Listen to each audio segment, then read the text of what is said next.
नमस्कार, मैं हूं आलोक यात्री, लेकर आया हूं आपके लिए आपका पसंदीदा प्रोग्राम इंडिया डेली का खास शो शैतान। शैतान की फितरत है साजिश रचना, और हम करते हैं उसकी हर साजिश को बेनकाब। हर रोज करते हैं आपको सावधान, क्योंकि आसपास कहीं भी हो सकता है शैतान।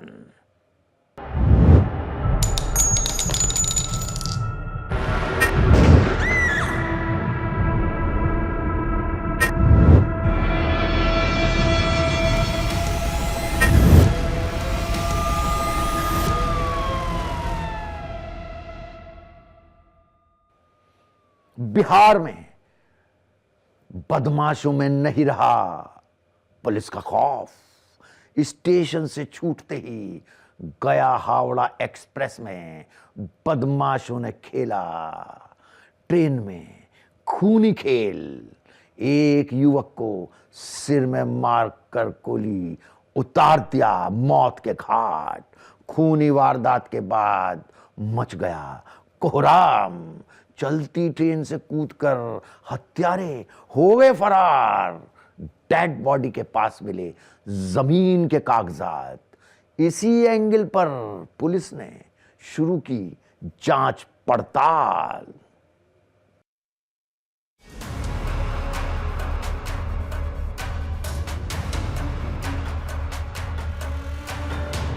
बिहार में अपराधी बेखौफ हैं, जहां खुलेआम संगीन घटनाओं को दिन दहाड़े अंजाम दिया जा रहा है। अपराधियों के तांडव का अंदाजा आप इसी बात से लगा सकते हैं कि चलती ट्रेन में गोली मारकर हत्या कर दी गई। ये है हावड़ा गया एक्सप्रेस। रोज की तरह ये ट्रेन किऊल जंक्शन से शाम 4:44 पर जैसे ही ट्रेन आउटर सिग्नल के पास पहुंची, 4 अपराधियों ने यहाँ ट्रेन में मौजूद पैसेंजर पर एक के बाद एक ताबड़तोड़ गोलियां बरसानी शुरू कर दी। हत्या के बाद आसपास बैठे पैसेंजर दहशत में आ गए। गोली का आवाज सुनकर पूरे ट्रेन में अफरा तफरी का माहौल हो गया। यात्रियों से खचाखच भरी ट्रेन खाली हो गई। पैसेंजर ट्रेन से उतरकर नीचे आ गए। आवाज हुआ, 4-5 आदमी भागा, खोलेगा तो आपको बताएंगे।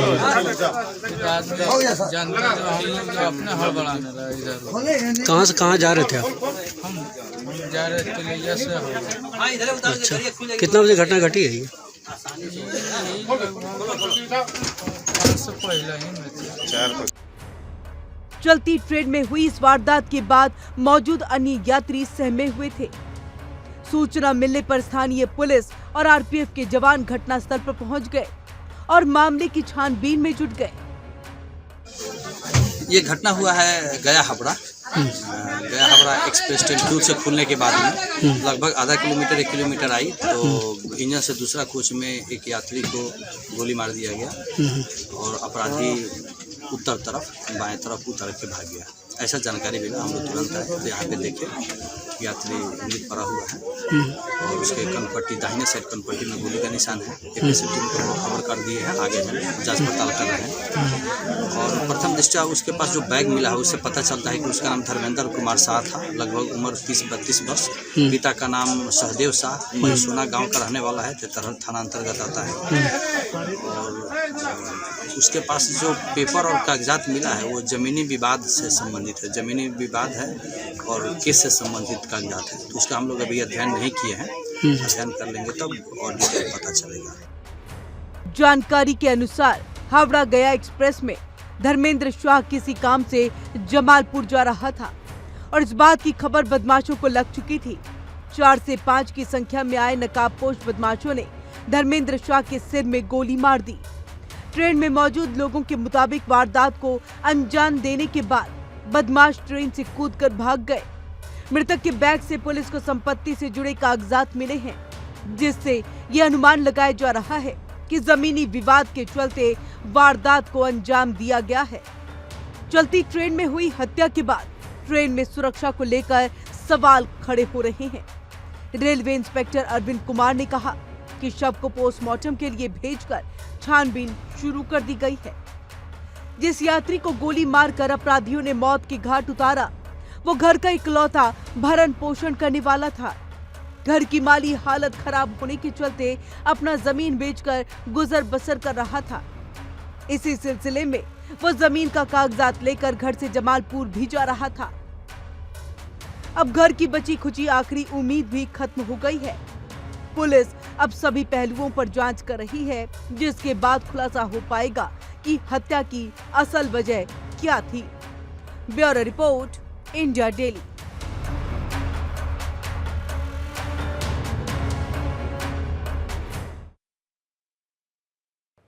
राजधानी दिल्ली में नहीं थम रहा खूनी खेल। मदनगीर के अंबेडकर नगर इलाके में 20 साल के युवक को चाकू मारकर ले ली जान। जन्मदिन से एक दिन पहले हुए कत्ल से मुकुल के परिवार में मच गया कोहराम। आरोपी से मृतक की बहन से छेड़छाड़ को लेकर चल रहा था विवाद। इसी रंजिश में चली गई मुकुल की जान।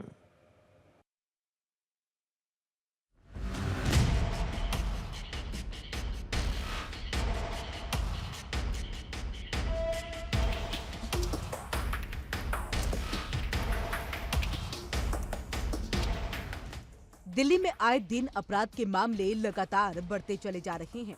बदमाश बेखौफ होकर अपराध की घटना को अंजाम दे रहे हैं। कुछ ऐसा ही मदनगीर अंबेडकर नगर में देखने को मिला, जहां जन्मदिन से एक दिन पहले 20 साल के मुकुल को बदमाशों ने चाकू से गोदकर मौत के घाट उतार दिया। ये दिल दहला देने वाली घटना मंगलवार की है। इस घटना के बाद परिवार में दुखों का पहाड़ टूट पड़ा है। हैरानी की बात यह है कि उसके पड़ोस में रहने वाले 3 युवकों ने जन्मदिन मनाने से पहले उसकी हत्या कर दी। बदमाशों ने युवक पर कई बार चाकुओं से किया, जिसके बाद मुकुल के परिजन उसे अस्पताल लेकर पहुंचे, लेकिन वहां उसे मृत घोषित कर दिया गया। इस मौत के पीछे पुरानी रंजिश बताई जा रही है। दरअसल मुकुल पर पहले भी हमला हो चुका था। यह हमला साल 2021 में किया गया था, जिसके बाद इसकी शिकायत पुलिस में की गई थी। हरिशंकर नाम है उसका और उसके बेटे ध्रुव ने मारा है। मैंने कितनी बार अम्बेडकर थाने में कंप्लेंट भी दी है, पुलिस वाले कुछ नहीं करना चाहते। कितनी बार 2 FIR भी हो रखी, 2023 में 24 में भी इसकी बेल कैंसिलेशन लगा रखी थी। उसकी 30 जनवरी की डेट है, उस डेट पे ना जाने के लिए इसने मुझे मना किया। मैंने कहा मैं तो जाऊंगी। इसलिए 3-4 दिनों से ये लोग कंटिन्यू धमकियाँ गाली गलौज कर रहे थे। हमने अवॉइड किया कि करते रहते को। मैंने ये नहीं पता था कि ये मेरे भाई को ऐसे मार देंगे कि वो घर से निकलेगा बस वो हमारे पीछे नहीं रहेगा। आज उसका जन्मदिन और है, इन लोगों ने उसको मरम दिन में बदल दिया उसके। हाँ, केस चल रहा है कोर्ट में, बेल कैंसिलेशन लगा रखी है मैंने, इसलिए इन लोगों ने मेरे भाई को मारा ताकि मैं कोर्ट में ना जाऊं, क्योंकि ये फिर दोबारा अरेस्ट होके बंद होंगे। ये लोग पहले भी बंद होके आए हुए हैं। ये अम्बेडकर थाने के BC भी है। मुकुल के परिजनों के मुताबिक शिकायत वापस लेने के लिए आरोपी मुकुल के परिवार पर लगातार दबाव बना रहे थे। जब परिवार ने शिकायत वापस लेने से इनकार कर दिया तो बदला लेने की नीयत से आरोपियों ने मुकुल की हत्या कर दी। घर के आगे लड़कियों को चाकू से घोंप के मार दिया। 4:15 बजे मारा था, तो मैं आया जब तक तो उसको चाकू मार चुके थे और वार भी 28 वार करे उस पर। और उस पर कई केस चल रहे हैं, औरों को भी 27 केस चल रहे हैं उसके ऊपर। BC है, 30 भी है, लेकिन पुलिस वाले कभी इस चीज़ पे ध्यान नहीं दिया। हमने कंप्लेंट पे कंप्लेंट लगाई है, लेकिन पुलिस वाले पैसे ले दे के सेटिंग कर लेते हैं, उसको छोड़ देते हैं। हम तो सर एक कोई जानते हैं सिर्फ निखिल को, बाकी उसके यार दोस्त थे। और हरिशंकर उसका चाचा BC है, वो इन्होंने सब सेटिंग करके कई दिनों से कर रखी होगी। हमें पता है जिस हिसाब से चाकू से घोंपा है, उसको बचने ही नहीं दिया, मतलब यार कि वहीं पे मार दिया तुरंत। अब सर कहने में तो आ रहा है कि 3-4 जने थे वो, बाकी मैंने तो देखे नहीं। बाकी मैंने तो वीडियो देखी है, जो वीडियो CCTV कैमरे में आया है। घटना की सूचना मिलते ही पुलिस की टीम मौके पर पहुंच गई और मामले की जांच में जुट गई। पुलिस ने 3 आरोपियों को गिरफ्तार किया है। दिल्ली में अपराध की घटनाएं लगातार बढ़ती जा रही हैं। ऐसे में आम लोगों में रोष है और वे सुरक्षा व्यवस्था को लेकर सवाल उठा रहे हैं। बीते कुछ दिनों में देश की राजधानी दिल्ली में कई हत्याओं की घटनाएं सामने आ चुकी हैं, जिसका मुद्दा दिल्ली सरकार ने भी कई बार उठाया, लेकिन इस घटना ने एक बार फिर से पुलिस की कार्यशैली पर सवाल खड़े कर दिए हैं। Bureau report, India daily. सिर्फ 15,000 रुपए के लिए भाई ने कर दिया भाई का कत्ल। शराब की लत ने बड़े भाई को बना दिया शैतान। मां के सामने ही भाई के सीने में चाकू घोंप कर ले ली उसकी जान। यूपी के मुजफ्फरनगर में भाई की करतूत ने दिला दी कलयुग की याद।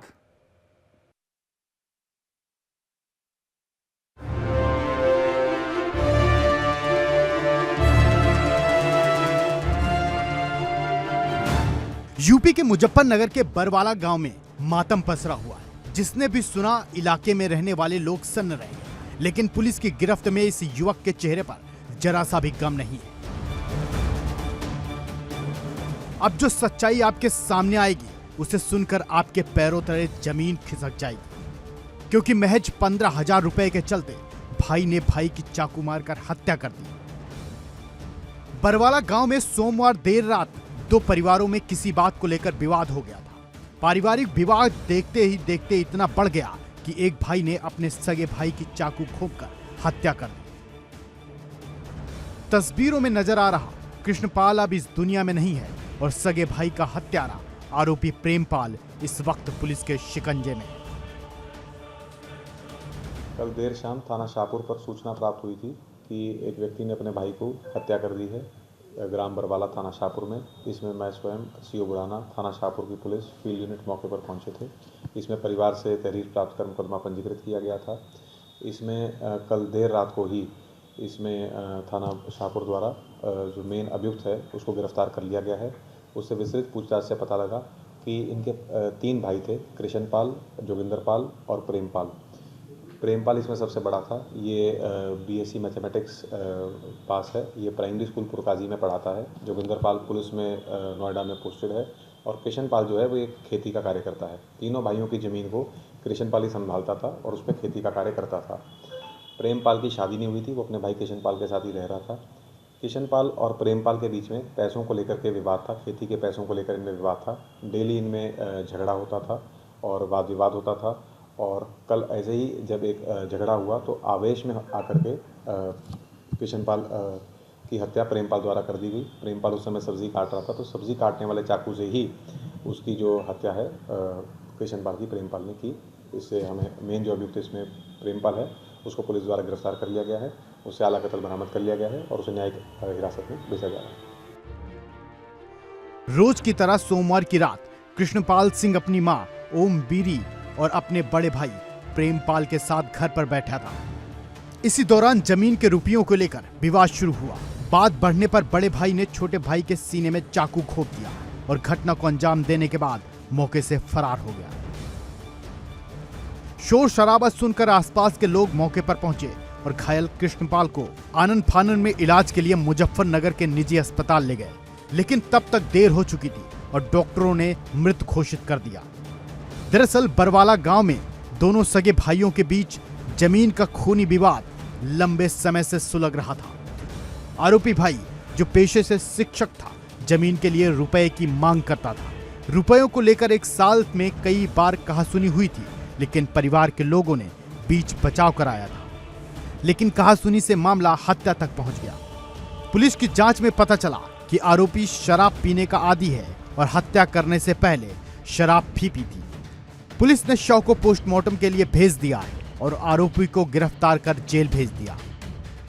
Bureau report, India daily.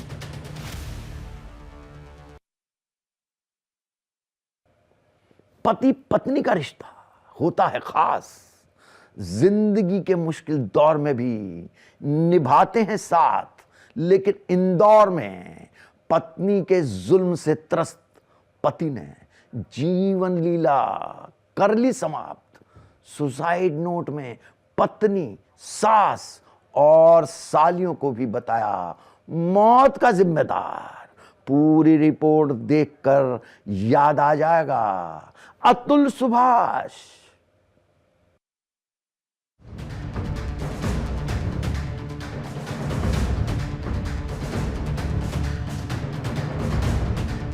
यह तस्वीर है इवेंट फोटोग्राफर नितिन की, जो अब इस दुनिया में नहीं है।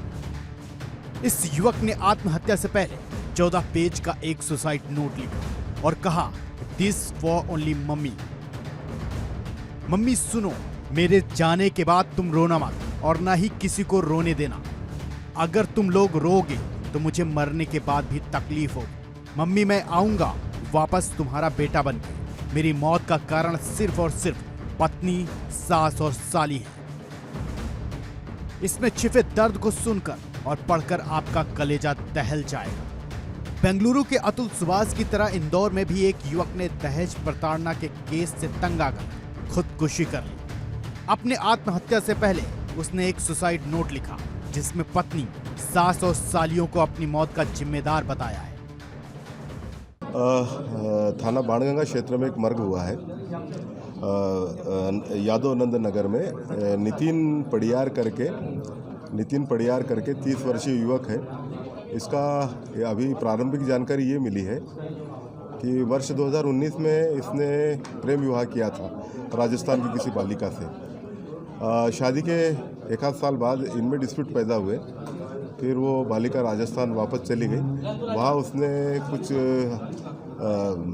आपराधिक प्रकरण वगैरह ये जो है उनके खिलाफ वहाँ राजस्थान में घरेलू हिंसा या दहेज प्रताड़ना के दर्ज करवाए हैं और इसके चलते ये उन्होंने आज फांसी लगा के कल आत्महत्या की है।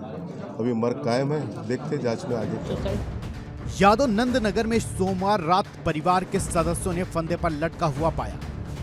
आरोप है कि नितिन ने पत्नी की प्रताड़ना से तंग आकर ये आत्मघाती कदम उठाया है। युवक के परिजन मृतक की पत्नी पर कई आरोप भी लगाए। युवक ने आत्महत्या से पहले 14 पन्नों में पत्नी पर आरोप लगाते हुए कई बातों का जिक्र भी किया। नितिन ने करीब 5 साल पहले हर्षा नाम की युवती से लव मैरिज की थी। मृतक के भाई सूरज ने बताया कि नितिन 14 साल की उम्र से सिम बेचने का काम करता था। इसी दौरान बंगाली चौराहे पर रहने वाली एक युवती से उसकी दोस्ती हो गई। इसके बाद परिवार की मर्जी के खिलाफ जाकर नितिन ने युवती से शादी कर ली। शादी करने के कुछ दिनों तक सब कुछ ठीक ठाक था, लेकिन कुछ दिनों बाद युवक पत्नी के साथ परिवार से अलग हो गया। लेकिन बाद में इसके बाद वो दोनों परिवार की बिना जानकारी के लिव इन में रहने लगे। इस युवक ने अपने सुसाइड नोट में युवकों का भी जिक्र किया और कहा कि एग्रीमेंट बनवाकर शादी करें। नितिन ने सुसाइड नोट में लिखा, भारत के सभी युवकों से मेरा निवेदन है कि शादी ना करें और अगर करते भी हैं तो एग्रीमेंट बनवाकर शादी करें। सुसाइड नोट मिला है, अभी वो मेरे पास तो नहीं है विस्तृत रूप से, तो सुसाइड नोट मिला है, लेकिन अब उसमें क्या दर्ज है वो प्रारंभिक जांच में, तो अभी जांचकर्ता से मेरी बात हुई है तो उसमें यही है कि वो उसकी पत्नी और उनमें जो डिस्प्यूट चल रहे थे उसको लेके। मामले में मृतक के सुसाइड नोट को पुलिस ने जब्त कर लिया है। परिजनों ने जो आरोप लगाए हैं उसकी जांच पड़ताल की जा रही है। Bureau report, India daily. Cyber अपराधियों के जाल में 1 साल से फंसा था प्रशांत। ब्लैकमेलिंग में फंसकर बन गया था कर्जदार। साइबर सेल और पुलिस में शिकायत के बावजूद नहीं हुई कोई कार्रवाई। न्यूड तस्वीरों के वायरल होने के डर से अपनी जान गंवाई। पुलिस अधिकारी अब नहीं दे रहे कोई सफाई।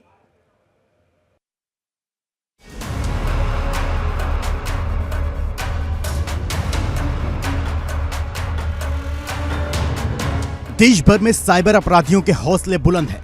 आए दिन वो नए नए शिकार को अपना निशाना बना रहे हैं। पीड़ित हाथ मलते मलते अपनी जान भी दे रहे हैं। यूपी के इटावा में साइबर ठग आम जनता को अपना शिकार बनाने के बाद अब उन्होंने सरकारी अधिकारियों को भी निशाना बनाना शुरू कर दिया है। साइबर अपराधियों की ब्लैकमेलिंग से परेशान होकर एक स्वास्थ्य कर्मी ने आत्महत्या कर ली। जब यह मामला सामने आया, पूरे इलाके में हड़कंप मच गया। 37 साल के प्रशांत शर्मा बड़पुरा ब्लॉक में प्रोजेक्ट मैनेजर के पद पर तैनात थे, जहां प्रशांत ने कमरे में मफलर से फांसी लगा ली। प्रशांत के 11 साल के बेटे ने देखा तो परिजनों को जाकर ये बात बताई। इसके बाद आनन फानन में प्रशांत को उतारकर अस्पताल ले जाया गया, जहां डॉक्टर ने मृत घोषित कर दिया। ये साइबर फ्रॉड हुआ था उसके साथ, लगभग हमारे नॉलेज में तो 2.5-3 लाख का बता रहा था। तो हम मतलब 1-1.5 महीने से यहीं थे। हमने कहा बेटा मैंने चिंता मत करो, कितना भी गया हो।